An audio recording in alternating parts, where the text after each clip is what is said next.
તો છોટાઉદેપુરના બોડેલી ખાતે બિરસા મુંડાની 150મી જન્મજયંતિની ઉજવણીના ભાગરૂપે રથયાત્રા આવી, જેમાં સાંસદ જસુભાઈ રાઠવા, આદિજાતિ મંત્રી પીસી બરંડા અને ધારાસભ્ય અભયસિંહ તડવી સહિતના નેતાઓ તીરકામઠા સાથે ડીજેના તાલે ઝૂમ્યા અને બિરસા મુંડાની પ્રતિમાને પુષ્પાંજલિ પણ અર્પણ કરવામાં આવી।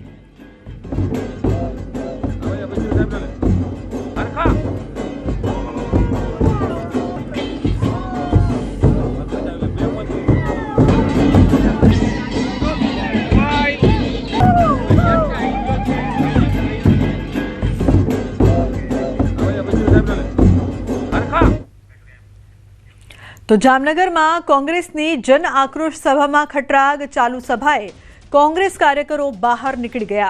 કોંગ્રેસમાં અંદરો અંદર સામે આવ્યો આક્રોશ। સ્થાનિક નેતાઓ કાર્યકરોને સમજાવવા માટે દોડ્યા। અમિત ચાવડાની હાજરીમાં સભા યોજાઈ। અમિત ચાવડા નારાજ કાર્યકરોને મળ્યા।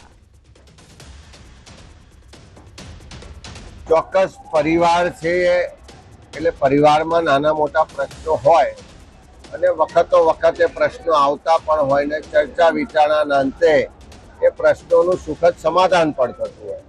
અમારા પરિવારમાં પણ નાનું મોટું એવી કંઈ પણ રજૂઆત ફરિયાદ આવશે તો ચોક્કસ એનો અમે બેસીને નિવારણ લાવીશું।